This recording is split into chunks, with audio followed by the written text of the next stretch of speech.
성훈 씨가 맨 처음에 이야기할 때 네. 승차감이 좋다 이런 얘기 했었잖아요. 네. 이 차 어때 지금? 승차감이 진짜 좋아?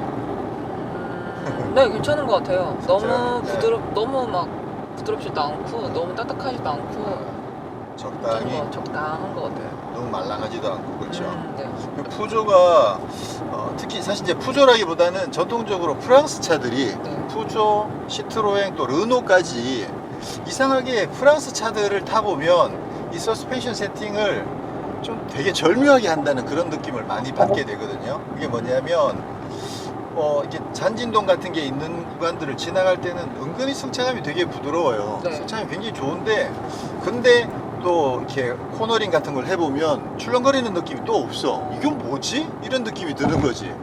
보통은 뭐 출렁거림 없게 하려면 딱딱해지면 아무래도 승차감이 나빠지는데 네. 승차감도 그렇게 나쁘지 않으면서 또 롤도 충분히 억제가 잘 되고 네. 탈 때마다 상당히 신기하다라는 생각을 하게 되면서 타게 되는 차가 이제 주로 프랑스 차들인데 뭐 대표적으로 푸조도 마찬가지고 그리고 이제 푸조 같은 차들은 SUV들조차도 그 서스펜션 세팅이 상당히 잘 돼 있는 네. 그런 편이거든요.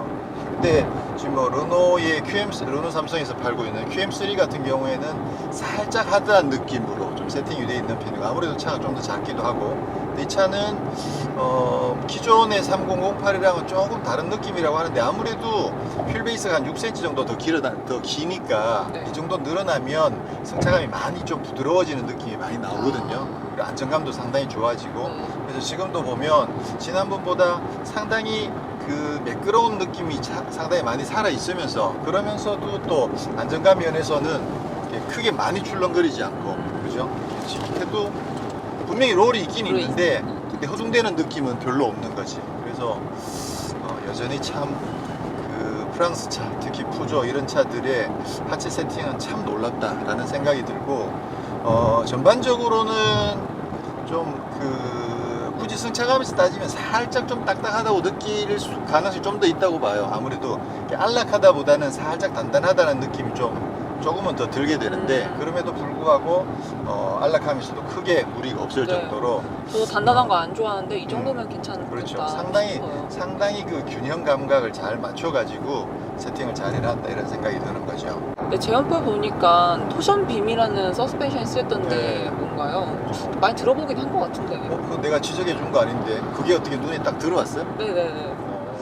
토션빔은 많이 들어봤는데. 제가 하긴 많이 들었으니까 네, 그렇죠. 좀 토션빔 그래서 때문에 궁금했어요. 좀 이슈가 많이 되죠. 그게 이제 그 서스펜션을 크게 두 가지로 네. 그 독립형이냐 일체형이냐 주로 이제 그렇게 많이 크게 나누거든요. 네. 근데 독립형이 훨씬 더 승차감이 좋은 거죠. 좌우가 따로 충격을 흡수할 수 있는 반면에 일체형이라는 거는 한쪽에 충격이 확 가면 그 충격이 반대쪽에도 어떤 형태로는 영향을 미칠 수밖에 연결이 되어 있기 때문에 근데 이제 토션빔 서스펜션은 후륜인데 네. 앞쪽은 맥퍼선 스트레스이고 뒤쪽이 토션빔인데 이 차 후륜에 적용되어 있는 토션빔 서스펜션은 일체형이에요. 네. 그러니까 좌우에 그 토션빔이라는 바가 연결이 되어 있어 가지고 네네. 어쨌거나 충격을 동시에 흡수를 하거나 아니 한쪽에서 충격을 흡수를 하더라도 이쪽에 그 충격이 어떤 형태로든 영향을 주는 그런 형태로 되어 있는데 이런 토션빔 일체형 서스펜션은 구조가 훨씬 더 간단하고 네. 제작 비용도 훨씬 더 싸요. 그래서 주로 좀 더 소형차 그리고 네. 좀 더 가격이 싼 차에 주로 많이 적용을 하고 그 대신 구조가 간단한 만큼 공간에서 좀 유리한 점들이 있거든요. 네. 그러다 보면 그 트렁크 공간 같은 게 네. 토션빔 서스펜션을 쓰면 훨씬 더 좀 여유 있는 공간이 나오기도 하죠. 그래서 사실 장단점들이 있는데 아무래도 승차감 측면에서는 토션빔보다는 일체형인 토션빔보다는 독립형인 W25이나 멀티링크 같은 그런 스타일의 그 서스펜션이 훨씬 더 승차감 면에서는 훨씬 더 유리하죠. 승차감뿐만 아니라 또 코너링이나 이런 안정성 면에서도 네. 그런 면에서도 훨씬 유리해서 아무래도 차가 조금 더 고급차로 올라갈수록 네. 토션빔에서 멀티링크나 W25 이런 방향으로 이제 넘어가는 경우들이 거의 대부분인데 네네. 국내 같은 경우에도 언제부턴가 이제 뭐 W25이나 멀티링크 서스펜션이 조금씩 도입되기 시작을 한 거야. 예전에는 다 뭐 거의 다 일체형을 쓰다가 중형 물론 대형은 중대형 이상은 다 독립형을 썼겠지만 네. 소형차들 특히 이제 아반떼급에도 언제부턴가 이제 멀티링크가 들어왔어요. 그래서 들어왔다가 저번에 아반떼 HD 아반떼 HD 때 그게 멀티링크에서 그 전에 멀티링크를 쓰다가 토션빔으로 바뀐 거야. 아, 다시 쓰다가 다시 좋은 걸 쓰다가 거예요? 다시 이제 그 토션빔을 바꾼 거지. 그러니까 막 와들고 일어난 거지. 조삼모사인 거야. 그래서 아니 왜 다시 토션빔으로 그러게요. 또 갔냐고. 좋아지지 못할 망정. 그러니까 승차감이 더 나빠지는데 그거 가지고 좀 시비가 많았어요. 근데 그 당시에 이제 글로벌에서 골프 같은 대표적으로 이제 그 소형차의 대표적인 그 모델이라고 할 수 있는 골프 같은 차들도 토션빔을 썼던 거야. 그러니까 사실 그 급에서는 토션빔을 써도 어느 정도 뭐 크게 무리가 없을 정도로 세팅만 잘하면 네. 승차감에서도 뭐 크게 나쁘진 않다. 차가 작을수록 토션빔이 그걸 쓰는 게 유리한 면이 있죠. 아무래도 이제 공간이나 그런 부분에서도 네. 유리하니까. 그래서 그 국내 기준으로 준중형급 정도까지는 굳이 멀티링크가 아니어도 토션빔만으로도 충분하다라는 논리를 내세워서 이제 이야기를 해명을 했지만, 근데도 아무래도 이제 그 멀티링크를 이미 썼다가 바꾸니까 그렇죠. 막 고객들이 많이 항의를 했죠. 근데 뭐 어쩔 수 있나, 일단 그렇게 나왔으니까. 그래서 그때 이후로 뭐 i30도 처음에 1세대 i30 때는 멀티링크였다가 네. 2세대 i30로 바뀌면서 토션빔으로 바뀌어버렸거든요. 그래가지고 그거 가지고 좀 시비들이 많았었는데, 지금은 다시 이제 준중형에 또 멀티링크를 조금씩 쓰고 있어요. 아무래도 멀티링크를 쓰는 게 승차감이나 뭐 안정성 면에서 아무래도 더 유리하죠. 그리고 이제 고객 입장에서 봤을 때도 토션빔 들어있다고 하는 것보다는 멀티링크 들어있다고 하는 게 훨씬 더 기분도 그렇죠. 더 네. 좋고. 그래서 사실 이 급에서 지금 그 국산차 이제 투싼도 뒤에는 멀티링크고, 그리고 폭스바겐의 티구안도 뒤 서스펜션이 멀티링크예요. 그러니까 얘는 상대적으로 서스펜션에서는 좀 낮은 급을 쓰고 있어서 네. 어쩌면 약간 핸디캡이라고 할 수도 있는 거지. 너 어떻게 이거 용크 찾아냈지? 아, 이거 진짜 일치월장이. 아, 이거 리얼입니다. 그 대신 이제 우리가 지금 시승을 하면서 느끼는 게, 네. 사실 승차감 면에서 크게 뭐 많이 딱딱하든가 튄다든가 그런 느낌 별로 없잖아요. 네, 괜찮은데. 그만큼 그 이제 프랑스 차들이 서스펜션 세팅하는데 자신이 있으니까, 그러니까 우리는 그냥 토션빔을 쓰겠다, 그렇게 이야기할 수 있는 거고. 르노 삼성에서 출시된 SM6가 네. 후륜 서스펜션에다가 토션빔을 응용한 개량한 그런 서스펜션을 쓴 거예요. 그러고 보니까 걔도 프랑스에서 온 거잖아. 확실히 얘네들은 뭔가 서스펜션에 뭔가 좀 좋아하나 봐요. 있는 것 같아. 그래서 소나타나 경쟁 모델들은 다 멀티링크를 쓰고 네. 있는데, 그러니까 이제 현대차랑 경쟁사에서 막 공격을 한 거야. 야, 얘는 토션빔이야, 우리는 멀티링크인데, 막 그렇게 네거티브 아직 공세에, 뒤쳐졌어. 막 이렇게. 네거티브에 검증 공세를 막 가했는데, 이제 르노 삼성에서 어쩔 수 없이 이제 방어를 할 수밖에 없는 거죠. 우리가 토션빔도 충분하다, 그리고 공간에서도 유리하고, 또 충분히 우리가 개량을 해서 성차감 면에서도 상당히 좋다라고 이제 업그레이드를 시켰다. 열심히 이제 네. 해명을 했고, 다행히 SM6는 어마어마하게 큰 성공을 네. 거둬가지고 그 서스펜션에 대한 논란은 어느 정도는 이제 잠재가 수면 아래로 내려갔는데, 뭐 어쨌거나 그런 거 보면 프랑스아들이 이게 서스펜션을 설정하는데 뭔가 자신감이 있어서 그런지 지금 이렇게 토션빔을 쓰는데도 상당히 괜찮은 승차감을 만들어내고 있는 거죠. 자, 그러면 이 차에는 어떤 엔진이 적용됐죠? 네, 이 차에는 4기통 1.6 디젤 블루 HDI 엔진이 탑재되어 있고요. 최고 출력은 120마력, 최대 토크는 30.6kgm를 발휘합니다. 자, 이게 그 투싼급이라고 이야기를 했잖아요. 네. 그러면 사실 1.6이면 국내 고객들 입장에서는 조금 약한 거 아닌가라는 생각이 들 수 있거든요. 근데 이제 국내 같은 경우에 투싼에는 이제 디젤은 1.7, 1.7 디젤 아니면 이제 2.0 디젤이 들어가 있으니까, 네. 그렇게 봤을 때 1.6은 조금 약하다는 생각이 들 수도 있는데, 뭐 i30나 아니면 골프의 1.6 디젤을 쓰고 있으니까 그거랑 거의 비슷한 급 엔진을 쓰고 있는 거거든요. 그리고 네. 이전 3008이랑 같은 엔진이기도 하고. 네. 근데 뭐 지금 힘이나 그런 것 면에서 봤을 때 네. 사실 뭐 크게 아쉽지는 않아요. 이게 어차피 막 폭발적인 가속력을 원하는 차거나 아니면 정말 막 달리기에 초점을 맞춘 그런 모델이 아니고 아주 일상적으로 사용하는 그런 모델이다 보니까 사실 뭐 1.6만 하더라도 네. 뭐 크게 부족하지는 않고, 이거 제로백 제어도 나와 있어요. 11.5초라고. 11.5초. 네, 11.5초면 무난하죠. 네, 그 정도면 비교적 무난한 정도의 가속력이다. 그렇게 생각할 수가 있고, 특히나 이게 사륜구동이 적용이 되면 네. 그러면 조금 더 험로를 잘 가기 위해서 힘이 조금 더 필요할 수도 있을 텐데 네. 이 차는 사륜구동도 아니고 그냥 전륜구동 베이스로 하다 보니까 네. 120마력 정도의 힘으로도 상당히 무난한 실력은 가지고 보여주고 있고, 그리고 또 아무래도 이제 디젤 엔진이니까 토크가 상당히 높아서 네. 전반적으로 뭐 큰 차를 움직이는데 사실 크게 염려할 일은 전혀 없을 정도로 충분한 것 같고요. 또 아무래도 이제 1.6이다 보니까 연비 면에서 또 조금은 더 유리할 수밖에 없죠. 네. 이게 복합 연비가 얼마예요? 13.1? 네, 네. 복합 연비가 13.1km/L면 제가 봤을 때는 복합 연비를 조금 잘 못 받은 것 같아. 그 이제 그 인증 수치를 좀 잘 못 받은 거 아닌가라는 생각이 드는데, 보통 시내에서 웬만큼 타면 15, 16은 나오는 것 같아요. 지금 뭐 고속도로에서 타보면 거의 고속도로만 지금 한 20km 정도가 나올 정도로 연비가 상당히 잘 나오고 있어서 그 아까 송원 씨가 처음에도 이야기했듯이 푸조는 뭐 연비 하나는 상당히 잘 나오고 있으니까 그런 면에서 이 차가 상당히 강점을 가지고 있다 이렇게 얘기할 수도 있겠죠. 이 디젤 차면 소음이 좀 있지 않을까요? 엔진룸에 소음이? 소음이 있어요 지금? 아까는 제가 스포츠 모드로 켜놓으신 줄 알고 볼 정도로 좀 시끄러웠거든요. 근데 지금은 좀 언제? 괜찮네요.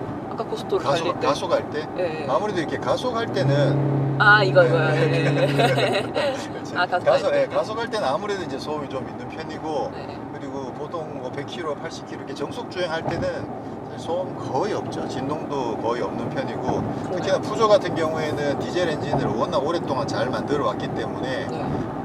소음 진동 면에서 또 연비 면에서 상당히 상당히 괜찮은 엔진을 지금 제공을 하고 있죠. 네, 때마침 송은 씨가 뭐 스포츠 모드 이야기를 했으니까 스포츠 모드를 한번 켜보죠. 이 차는 GT 라인이어서 스포츠 모드가 있습니다. 자, 스포츠 모드를 켜게 되면 우와. 일단 응답성 자체가 네. 조금 더 확실히 더 빨라지죠. 되게 적극적이게 이게, 되는 느낌. 뭐 완전 고속에서는 스포츠 모드 사실 큰 의미가 없고, 네. 뭐 중저속인 구간에서는 스포츠 모드만 바꾸더라도 네. 일단 변속기 자체가 뭐 5단, 6단 쓸 거를 3단, 4단으로 내려서 운용을 해주다 보니까 네. 아무래도 계속 회전수를 높게 유지하면서 높은 토크를 바로바로 뽑아낼 수 있도록 그렇게 유지를 해주는 거죠. 이게 스포츠 모드라고 하더라도 물론 이제 서스펜션을 바꾸느냐 안 바꾸느냐가 일단 그게 큰 차이고, 네. 서스펜션까지 바뀌는 건 아주 고급 모델이고, 네, 그 아래급이라고 하더라도 또 실제로 엔진의 반응에 개입하는 모델이 있고, 네. 실제로 이제 엔진 자체가 좀 더 응답성이 빨라지도록 개입해주는 그런 스포츠 모드가 있는 반면에 아마 이 차는 그렇게까지는 아니고 단순하게 그냥 변속 프로그램만 바꿔줘가지고 네. 좀 전환을 많이 쓸 수 있도록 네. 오래 유지할 수 있도록 그렇게 해주는 거라고 보여지는데, 근데 이 정도만 하더라도 뭐 응답성 자체가 확실히 진짜. 이렇게 확 나가는 느낌들이 좀 있죠. 근데 이게 뭐 아무래도 힘 자체가 120마력밖에 안 되니까 아주 강력하게 나가는 건 아닌데, 일단 스포츠 모드 올라가는데요? 아닌 거랑은 좀 확실히 좀 차이가 난다고 볼 수가 있겠죠. 어찌어찌 오다 보니까 지금 산길을 오게 됐는데, 이런 길을 탈 때 이럴 때 이제 스포츠 모드를 쓰면 특히나 디젤 차 같은 경우에는 네네. 스포츠 모드만 하더라도 상당히 좀 경쾌한 주행을 즐길 수가 있거든요. 그리고 계속 변속을 왔다 갔다 안 해줘도 되니까 스포츠 네. 모드는 지가 알아서 네. 자동으로 변속하는데 그 대신 이제 저단을 좀 많이 쓰는 적극적으로 쓰는 그런 프로그램이니까 이런 데서 타기에는 상당히 재밌죠. 이럴 때 이렇게 밀어주니까 이거 어쩌다가 지금 이렇게 그 SUV로 산을 타는 모드가 됐는데, 근데 이게 이 차는 산 탈만 해. 하체가 상당히 괜찮아요. SUV 치고는 하체가 정말 괜찮은 편이어가지고 이런 차 가지고도 충분한데요? 이렇게 가끔은 이렇게 산에 와서 이거를 뭐 흔히 우리가 던진다고 이야기하는데 네. 코너에다 막 집어 던지면서 막 그렇게 타는 거 아니고 그냥 이런 길을 만났을 때 그냥 산길인데도 조금은 적극적으로 다이나믹하게 한번 산길을 즐겨볼 수 있는 수준이 된다. 네. 그게 이제 특히 푸조차의 상당히 큰 매력이죠. 이게 코너가 롤이 많이 넘어가잖아요. 네. 넘어가는데도 안정감이 굉장히 좋죠.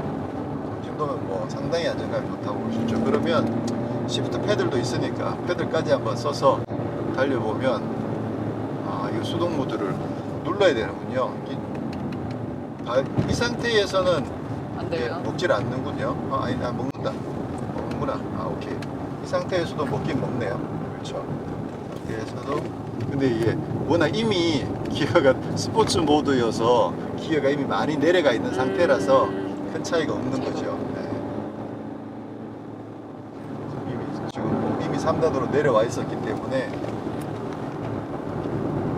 그냥 오늘- 제원표로 봤을 때는 그렇게 높은 출력도 아니고 높은 토크도 아니어서 그냥 별로 기대 안 했는데 충분히 괜찮은데요? 네, 이게 딱 요런 정도를 즐기기에 괜찮은 정도의 힘을 가지고 있는 거죠. 그리고 이것도 그만큼 밸런스가 좋으니까, 하체 밸런스가 좋으니까 이렇게 좀 즐길 수 있는.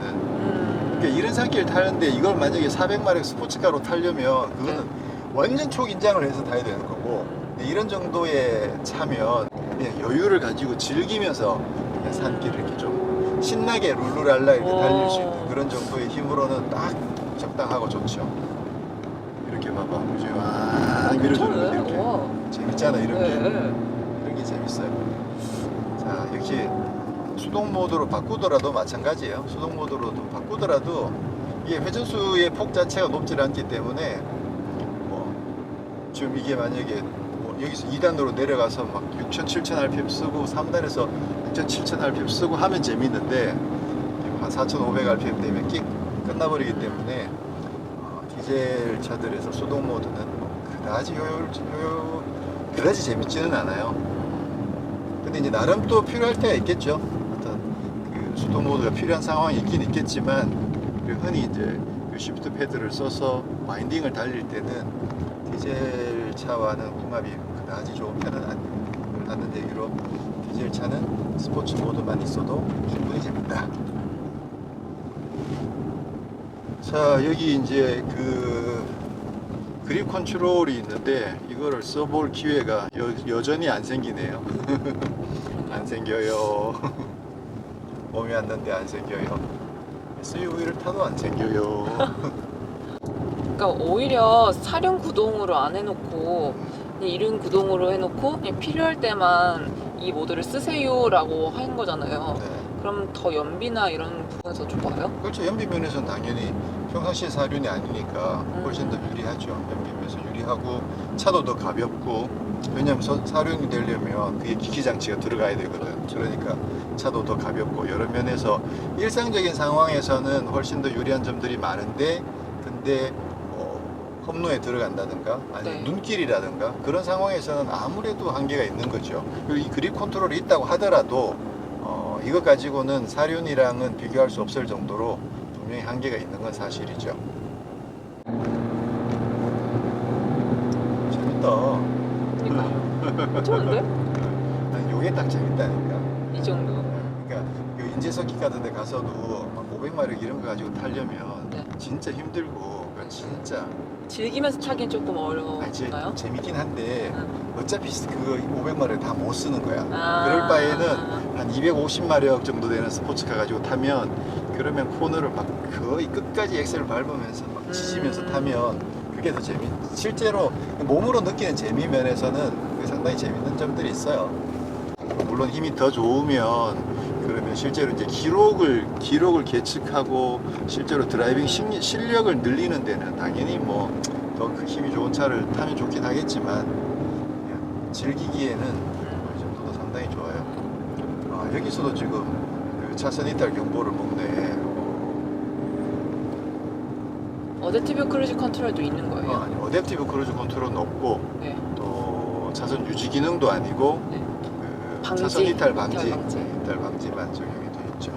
이게 지금 개인 화면에서는 네. 연비 같은 걸 볼 수 있어서 좋긴 한데 이거를 다이얼 주행 모드로 바꿔놓으면 네. 그러면 차선 이탈 방지 시스템이 표시가 되거든요. 지금 녹색으로 들어와 있잖아. 네. 작동을 하고 있다는 거지. 그러면 이게 슬슬 넘어가더라도 이게 감아주는 거죠. 네, 감아주는 거죠.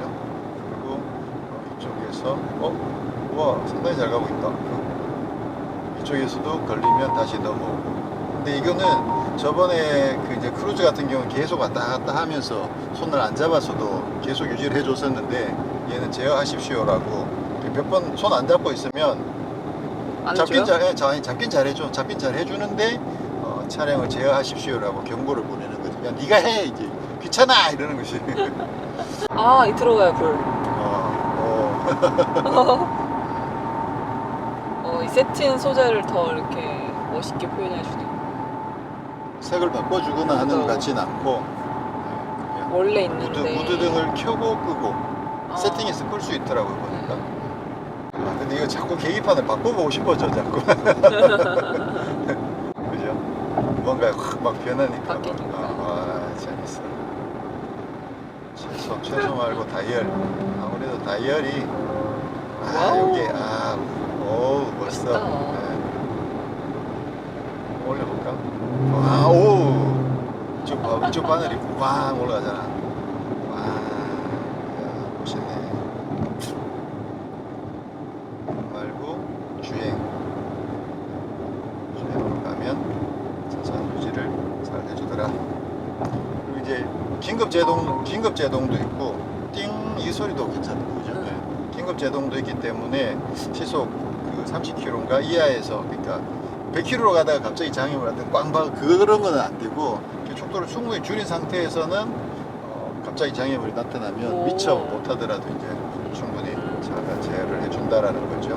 네, 이렇게 해서 완전 정통 SUV 스타일로 차체도 더 커지고 아주 멋진 스타일로 돌아온 3008 SUV를 시승을 해봤는데요. 이게 그립 컨트롤 같은 게 있으니까 사실 오프로드도 한번 들어가 보고 하면 좋은데 SUV 시승하면서 이게 오프로드를 계속 못 가보고 있는데 언젠가는 갈 일이 있겠죠. 우리가 사실 이 영상 촬영 말고 다른 촬영용으로 또 가끔 가는데 말이죠. 가는데도 지금 시청자분들께 제대로 된 모습을 한번 못 보여드리고 있는데 보여드릴 기회가 있겠죠. 있을 거라고 생각을 하고 자, 송은 씨는 오늘 이제 푸조는 이제 처음인데 네. 자, 3008 SUV를 직접 운전도 해보셨으니까 네네. 또 옆에서 타본 느낌, 소감을 종합해서 장점 2개, 단점 2개 딱 집어서 이야기 한번 해주시죠.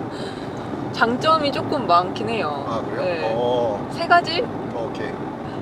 해도 되나요? 세 가지를 하나 네, 더 늘어야 오케이. 되나요? 얼마든지. 하나는 송은이즈 뭔들? 첫 번째는 진짜 좀 감성 차인 것 같아요. 그래서 이렇게 디자인? 디퓨저도 있고 아니 디자인은 아니고 디자인 말고. 네, 디퓨저도 있고 이렇게 향기를 퍼퓸 디퓨저도 있고 그리고 이렇게 계기판도 되게 멋있고 또 가장 저의 감성을 사로잡았던 거는 오디오. 오디오가 너무 좋았어요. 전 정말 놀랄 만큼. 이 오디오가 그 볼보에 있는 BMW 다음으로 지금 현재까지 네, 다음 2등이라는 거지. 2등이에요. 세다 세. 오케이. 네, 굉장히 좋았고요. 두 번째는 승차감이에요. 승차감이 너무 좋았어요. 이게 너무 단단하지도 않고 너무 물렁거리지도 않고 해서 송은 씨가 이제 승차감을 이렇게 아는구만. 이게 이런 승차감을 좋다고 이야기할 정도면 진짜 좀 제대로 다양한 경험들을 통해서 정말요? 굉장히 잘 골랐다라고 생각을 해도 될 것 같아요. 눈이 조금씩 높아지고 있나요? 네, 또 세 번째는? 세 번째는 운전하기 되게 좀 편한 것 같아요. 앞에 본네트도 높지 않아서 저는 좀 이게 좀 저한테 중요하더라고요. SUV니까 네. 시야 확보가 좋고 네, 시야 확보 잘 되고 SUV를 좋아하는 네, 본네트도 안 보여서 시야에 보이지 않아서 좀 앞쪽 도로 상황이 잘 보이는 것 같고 운전대가 작은 것도 네, 많아요. 운전대가 그거 말하려고 했어요. 작아서 운전대가 작아서 좀 마음에 들고 단점은 좀 죄송한 말씀이죠. 이게 제네바에서 디자인상을 받기는 받았지만 저는 외관 디자인은 좀 와닿지가 않아요. 솔직히 디자이너로 상까지 받은 차에게 이런 말을 하는 건 좀 미안하긴 하지만 아니, 디자이너로 상 받은 건 아니고 어쨌거나 카우 오브 더 이어를 받았으니까 종합적인 네. 평가에서 좀 민망하긴 하지만 개인적으로는 외관 디자인이 그다음 앞쪽이랑 앞모습이랑 뒷모습이랑 좀 일치가 안 되는 듯한 느낌이 많이 받았고 내 취향은 아니야 네, 이거지? 제 취향은 좀 아닌. 네. 인테리어는? 솔직히 인테리어도 그다지 그냥 가죽으로 다 하지. 진짜? 앞에만 세틴으로 하지 꼭 시트까지 해야 하나? 이런 생각도 들었어요. 이야. 네, 이렇게 여기서 갈리는구나. 네. 또다시. 네. 단점 두 번째는? 단점 한 가지. 그런데 그렇게 디자인. 아, 단점 한 가지. 네네. 아, 그렇구나. 힘이 뭐 부족하다든가. 뭐. 조금 재원상으로 봤을 때는 힘이 좀 안 좋은 거 아닌가 하면서 우려를 했는데 전혀 제가 주행하면서도 전혀 그런 생각을 아예 잊고 있었어요. 네, 충분하다고 생각합니다. 그렇군요. 아, 저랑 의견이 살짝 나뉘네요. 저는 난 인테리어가 이게 너무 마음에 들어서 제가 봤을 때는 최고 점수를 줄 수 있는 건 인테리어. 나는. 저도 앞쪽은 멋있는 것 같아요. 아, 이쪽. 그래? 네. 여기까지는 괜찮다. 네. 아, 어쨌거나 네네. 저는 어쨌거나 인테리어, 그다음에 좀 계기판 디자인 뭐 이런 점들이 상당히 마음에 들고 저도 오디오 상당히 공감을 하고 그리고 뭐 정평이 나 있는 연비나 또 뭐 승차감 이런 부분들도 상당히 잘 돼 있고 공간이 많이 넓어진 거 이런 여러 가지 면에서 상품성은 굉장히 많이 좋아졌고 다만 이제 가격 자체가 3,890만 원부터 시작을 하면 네.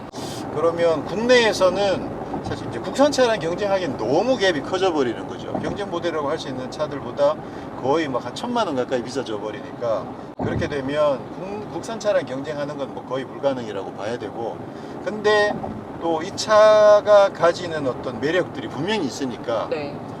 그리고 이제 국산차 같은 경우에 뭐 통풍 시트도 있고 뭐 여러 가지 편의 장비들이 또 있으니까 근데 저만 하더라도 이 차는 아무래도 이제 수입차이기도 하고 그 오디오 이 정도면 통풍 시트 없어도 됩니다. 통풍 시트 제가 통풍 시트를 아주 좋아하지만 뭐 이 정도 오디오면 뭐 봐줄 수 있어 라고 할 정도로 사실 상당히 국산 모델 경쟁 모델들 중에서 사실 이 정도 오디오 가진 게 없거든. 그리고 이 정도 디자인 가진 것도 없고 그러니까 야, 상당히 매력 있는 모델이다. 감성이 이성을 이긴 느낌. 뭔가. 감성이 이성을.